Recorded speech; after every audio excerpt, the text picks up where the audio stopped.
Salutations les rôlistes, bienvenue sur cette nouvelle vidéo.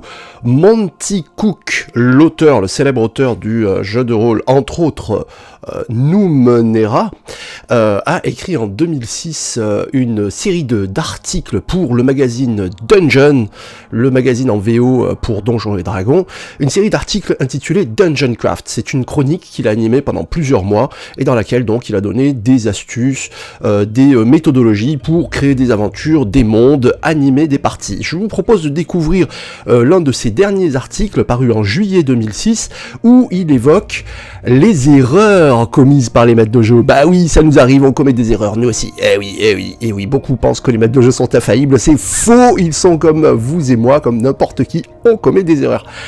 J'ai enlevé 5 éléments que Monty Cook note et avec lesquels je suis parfaitement d'accord et je vous propose d'en discuter dans cette petite vidéo. C'est parti. Alors oui, dans cet article de Dungeon Craft, Monty Cook note que les maîtres de jeu se plaignent très volontiers du fait que les joueurs ne sont pas impliqués, ne prennent pas à bras le corps les intrigues qu'ils ont savamment concoctées pendant des heures et des jours, mais il met en avant le fait que parfois, quand une partie foire, eh bien c'est tout simplement de la faute du maître de jeu.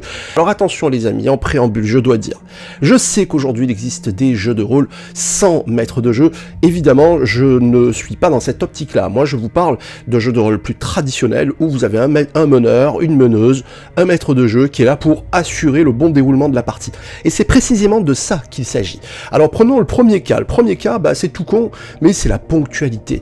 Le maître de jeu a rassemblé son équipe. On est censé commencer à jouer à 20h. 20h30, 20h45, on n'a toujours pas commencé à jouer. C'est votre faute.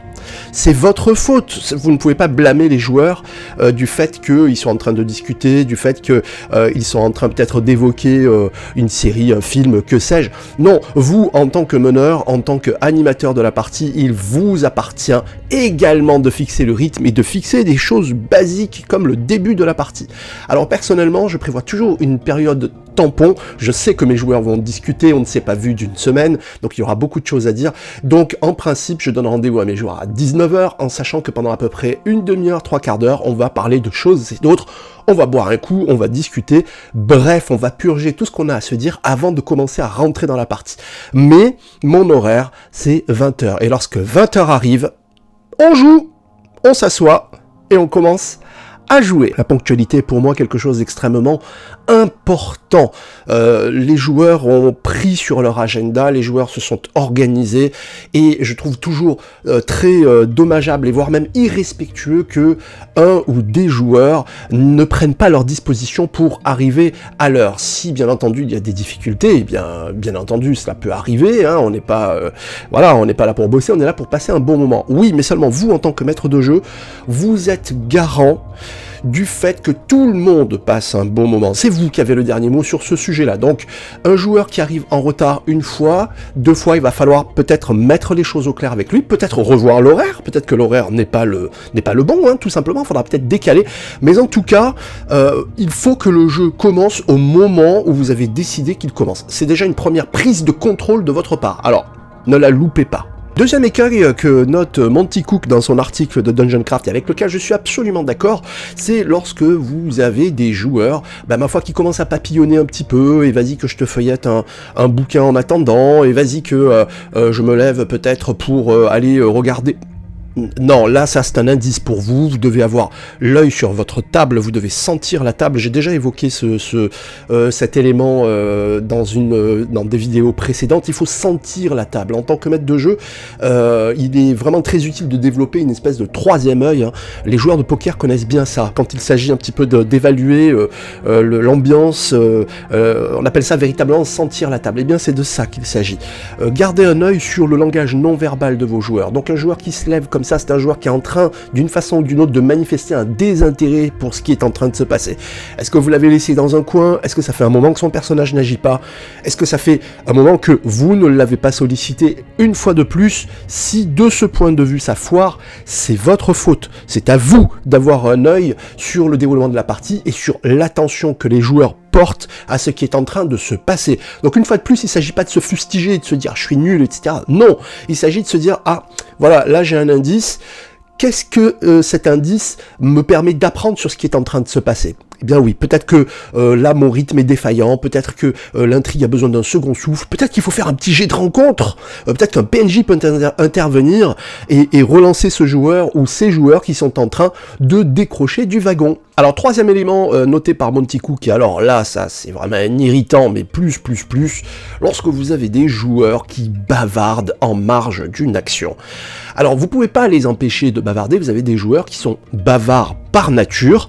Le problème c'est que ça crée de la distraction et ça amène, ça vient briser ou l'ambiance ou la dynamique que vous essayez de créer. Alors vous avez des joueurs, vous avez beau faire, ils seront toujours bavards, ils auront toujours tendance à vouloir lancer une discussion, même en chuchotant à côté. Il est de votre responsabilité de ramener ces joueurs au silence et au calme. Mais en même temps, une fois de plus, il vous appartient de vous poser la question de savoir pourquoi ces joueurs sont en train de bavarder. Alors, bien entendu, vous pouvez pas faire en sorte que tout le monde soit sur le devant de la scène tout le temps. Donc il y a forcément des moments où les joueurs doivent prendre du recul et gérer ce temps de latence, le temps que l'action revienne à eux. Très bien. Mais ce que je veux dire par là, et je suis d'accord avec Monty Cook, il vous appartient de mettre un terme. Ne laissez pas des joueurs continuer à bavarder. Rappelez-leur que tout le monde est engagé sur une partie de jeu de rôle. Et que même si les projecteurs ne sont pas braqués sur eux à cet instant T, eh bien d'autres joueurs sont dans l'action. Il convient donc de suivre cette action. Voilà. Mais la responsabilité finale vous incombe. Elle vous incombe à vous. Il faut que vous réagissiez, que vous ne laissiez pas un bavardage inutile s'installer. Alors, loin de moi l'idée de juger les pratiques de qui que ce soit, mais le quatrième point que relève Monty Cook, avec lequel je suis d'accord, est quand même assez tranchant, quoi. Si vous êtes amené à prendre un ou des joueurs à part de la table pendant plus de 5 minutes, c'est trop long. C'est beaucoup trop long, les amis. 5 minutes parce que une partie du groupe est partie à droite et l'autre attend à gauche. Ce genre de choses a un effet pervers maximal qui est la rupture de la continuité de ce que vous faites, de l'ambiance que vous instaurez, de tout le décorum que vous avez pu mettre. Mais ce que je peux dire, ce dont je peux attester de par mon expérience, c'est que plus de 5 minutes à l'écart avec d'autres joueurs, c'est beaucoup trop long. Les joueurs qui sont en train d'attendre, eh bien ma foi, leur attention retombe et forcément, personnellement, j'ai horreur qu'un maître de jeu s'absente avec d'autres joueurs pendant plus de 5 minutes. Quoi qu'il en soit, si vraiment vous ne pouvez pas faire autrement, faites en sorte que ce temps soit le moins long possible. Voilà.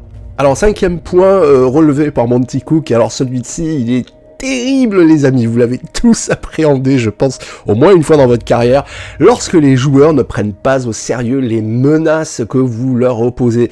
Rien ne semble les affecter, ils partent au combat, la fleur au fusil, ils ont pas peur d'envoyer chier des PNJ, enfin bon... Les amis, la responsabilité vous incombe, là, c'est inévitable, c'est vous qui avez fait en sorte, par tout un tas peut-être de mécanismes conscients ou inconscients, mais c'est vous qui avez fait en sorte qu'ils ne prennent pas votre monde et vos menaces au sérieux. Est-ce que vous leur avez distribué trop d'objets magiques? Est-ce que finalement vous les avez mis face à des oppositions trop faciles à vaincre, trop souvent? Est-ce que vous avez manqué peut-être un petit peu de ressorts? Votre jeu a été un petit peu trop transparent. Bon, le fait est qu'il faut que vous repreniez la main, les amis. Il faut que vous rappeliez à vos joueurs que le monde dans lequel ils évoluent est un monde de danger. Alors, je ne sais pas à quel jeu vous jouez, mais si on se met dans le contexte de Donjons et Dragons, vous devez leur rappeler que la mort est une possibilité. Si vos joueurs sentent que la mort n'est pas une option, que vous ferez toujours tout pour les tirer d'affaire. Pourquoi? Parce que on veut que l'aventure continue, on veut raconter une belle histoire, magnifique, avec un beau dénouement, etc. Oui, d'accord, mais poussé à son paroxysme, cet état d'esprit fait que une partie de vos joueurs se désolidariseront de cet état d'esprit, et finalement il n'en restera que des joueurs qui savent qu'il ne leur arrivera rien de grave. Et alors ça... c'est pire que tout. Je ferai une autre vidéo pour développer cet aspect-là qui est fondamental, mais d'ores et déjà, vous devez, si vous vous reconnaissez dans cette description, vous devez reprendre les rênes et vous devez faire en sorte que, même s'il n'y a pas de mort, il doit y avoir des conséquences préjudiciables aux actes de vos personnages. Peut-être vont-ils être vaincus, Il n'y a pas que la mort, même à Donjons et Dragons, hein. On peut se rendre, on peut être dépouillé de son équipement, on peut perdre son honneur, on peut être vaincu et humilié. Il y a plusieurs façons de rappeler à des joueurs qu'ils ne sont pas tout puissants, que leurs personnages ne sont pas tout puissants. Il n'y a pas que la mort. Voilà, donc songez-y, reprenez la main, et vous verrez que vos joueurs, tout à coup, vont reprendre vos menaces et vos péripéties au sérieux. Alors Monty Cook a relevé bien d'autres éléments dans cette série d'articles que j'adore. Je reviendrai peut-être sur une seconde vidéo sur les autres éléments. En attendant, j'espère que cette vidéo vous aura plu, qu'elle vous sera surtout très utile. C'est surtout ça. N'hésitez pas à me le dire en commentaire. Et si ça vous a plu, si vous y avez glané quelque chose, j'en suis très heureux.